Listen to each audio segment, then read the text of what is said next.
सभी दोस्तों को हमारा नमस्कार। स्वागत है आप सभी का हमारे अपने YouTube चैनल सहाय नॉलेज 90 में। आप सभी के समक्ष आज हम पुनः संस्कृत व्याकरण से संबंधित कुछ छोटे छोटे बिंदु लेकर के आए हैं, जिनमें संस्कृत वर्ण विचार पर चर्चा किया जाएगा। आज हम जानेंगे कि संस्कृत में भाषा क्या है, जो कि हम भाषा से संबंधित चर्चा पहले वीडियो में कर चुके हैं।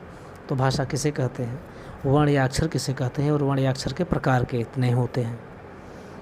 तो आइए हम जान लेते हैं भाषा की सबसे छोटी इकाई। यदि हम भाषा की परिभाषा करें तो भाषा जब कोई व्यक्ति अपने भावनाओं या विचारों को जिस लिपि, चिन्ह या रूप का प्रयोग करके, शब्द का प्रयोग करके अपने विचारों को व्यक्त करता है तो उसकी अभिव्यक्ति का माध्यम ही भाषा कहलाता है।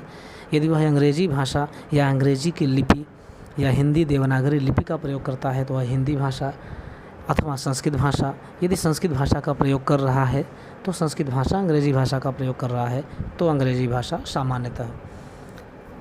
तो वर्ण या अक्षर किसे कहते हैं? भाषा की सबसे न्यूनतम इकाई को हम वर्ण या अक्षर कहते हैं। अगर दूसरे शब्दों में हम बात करें तो ध्वनि की सबसे छोटी इकाई को हम वर्ण या अक्षर कहते हैं, जैसा इसमें दिया गया है। अंग्रेजी में आता है the lowest sound of text, अर्थात किसी भी अक्षर या ध्वनि की सबसे छोटी इकाई को हम वर्ण या अक्षर कहते हैं। जैसे यहाँ दिया गया है कि छोटा अ, बड़ा, छोटी ई और छोटे ऊ, हलंत क, हलंत में ख, हलंत में ग, आदि आदि। अब ये भाषा के सबसे न्यूनतम रूप हैं। अब इनको इससे ज़्यादा छोटा नहीं किया जा सकता। अगर हम एक अन्य परिभाषा करें तो भाषा का वह न्यूनतम रूप जिसे विखंडित न किया जा सके, खंडित न किया जा सके, तोड़ा न जा सके, आदि को हम वर्ण या अक्षर कह सकते हैं।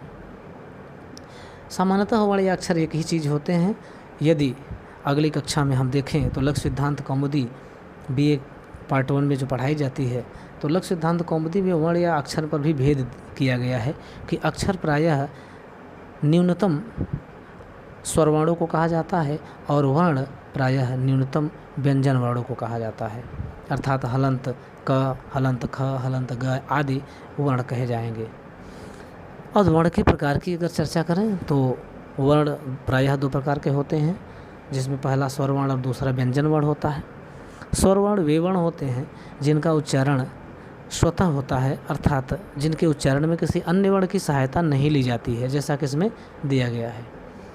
दूसरा व्यंजन वर्ण, अर्थात व्यंजन वर्ण वे वर्ण होते हैं जो पराश्रित होते हैं, अर्थात सदैव ही वे स्वरवर्णों के ऊपर आश्रित होते हैं, तो सदैव ही स्वरवर्णों की सहायता से उच्चारित किए जाते हैं। वे व्यंजन वर्ण होते हैं। जैसे क, यदि हम इस क को क का सही, हलंत क का सही उच्चारण करें तो कुछ ऐसा कुछ उच्चारण होगा, किंतु अगर इसके पूर्णतः शुद्धतम रूप को हम पढ़ें तो क, इस क में अ अंतिम ध्वनि जो सुनाई दे रही हो, अ जुड़ा हुआ है, अर्थात इस क का उच्चारण हम इस स्वर की सहायता से ही कर सकते हैं। उसी तरह के अन्य सारे व्यंजन वर्ण भी हैं। व्यंजन वर्ण के प्रकार की अगर हम चर्चा करें, स्वरवर्ण के प्रकार की अगर हम चर्चा करें तो स्वरवर्ण जो अच भी कहे जाते हैं, क्योंकि माहेश्वर सूत्र में अच प्रत्याहार के अंतर्गत, अर्थात सूत्र संख्या 1 से सूत्र संख्या 4 तक सभी स्वरवर्णों का उल्लेख किया गया है, इसलिए स्वर को अच भी कहते हैं। जैसे आगे आप लोग पढ़ेंगे स्वर संधि, अथवा, अथवा, अच संधि। तो स्वरवर्णों के भेद की चर्चा करते हुए हम यहाँ देखते हैं कि स्वरवर्ण ह्रस्व, दीर्घ और प्लुत के भेद से 3 प्रकार के होते हैं। तो ह्रस्व स्वरवर्ण वे वर्ण होते हैं जो एक मात्रा के होते हैं और उसमें उनके उच्चारण में अल्प समय लगता है, जैसे अ।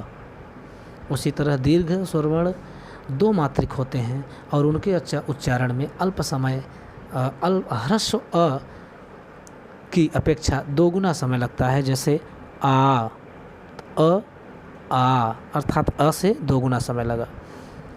आगे हम प्लुत स्वर वर्ण की देखते हैं। तो प्लुत स्वर वे वर्ण हैं जो त्रिमात्रिक कहलाते हैं, अर्थात 3 मात्रा वाले वर्ण जो है ये स्वर होते हैं और इनके उच्चारण में प्रायः ह्रस्व एवं दीर्घ के समय को मिला करके, समय ले करके इनका उच्चारण किया जाता है। प्लुत स्वर के उच्चारण में हमेशा शब्द को या उस अक्षर की ध्वनि को खींच करके उच्चारित किया जाता है। जैसे ओम शब्द का उच्चारण हमेशा प्लुत स्वर के साथ किया जाता है। मंदिर आदि में लिखा होता है, या कोई सुबह योगासन आदि करते वक्त भी ओम का उच्चारण करता है, जो कुछ इस प्रकार से होगा। ओम,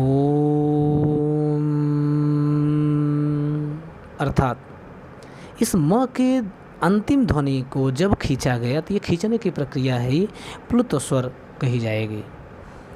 और प्लुत स्वर का प्रयोग हम किसी के संबोधन में भी करते हैं, किसी को बुलाने में भी करते हैं। यदि कोई व्यक्ति अपने से कुछ दूर पर खड़ा है, जहाँ तक हमारी आवाज़ बहुत शीघ्रता से नहीं पहुँच पा रही हो, तो वहाँ भी प्लुत स्वर का प्रयोग किया जाता है।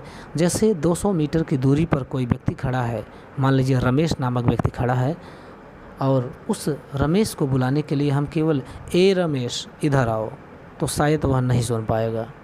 किंतु उस रमेश का उच्चारण करते समय यदि हम रमेश कुछ ऐसा उच्चारण करेंगे और खींच कर उच्चारण करेंगे, तो वह हमारी बात को सुन पाएगा। तो यहाँ प्लुत स्वर के प्रयोग में हमेशा ही जो है प्लुत स्वर का प्रयोग संबोधन या किसी को बुलाने में किया गया। आगे देख पा रहे हैं, प्लुत स्वर त्रिमात्रिक होता है और हिंदी का 3 जो लिखा जाता है अंक, वो इसका चिन्ह होता है। तो दोस्तों, आज की वीडियो में बस इतना ही। अगले वीडियो में हम व्यंजन वर्णों के प्रकार की चर्चा करेंगे। वीडियो कैसा लगा, लाइक, सब्सक्राइब और शेयर अवश्य करें। साथ ही एक चीज़ अवश्य बताना चाहेंगे कि यदि कुछ लोगों को लग रहा हो, जो प्रतियोगी अभ्यर्थी होंगे या छोटी कक्षा के छात्र या छात्राएं होंगी, कि ये सब तो हम लोग भी जानते हैं, छोटी मोटी चीज़ गुरुजी पता नहीं क्यों बता रहे हैं, तो ऐसी बात नहीं है, क्योंकि हम निम्न से उच्चतर की ओर आगे बढ़ेंगे। अभी हमने एक छोटा सा टॉपिक उठाया है, छोटे छोटे स्टेप्स को हम यहाँ बताएंगे। जैसे ही हम आगे बढ़ते जाएंगे तो हाई स्कूल इंटर से संबंधित अगर बच्चों की डिमांड होगी तो ठीक है, अदरवाइज़ हम बड़ी कक्षाओं से या प्रतियोगी परीक्षाओं से संबंधित वीडियो बनाकर डालेंगे। धन्यवाद।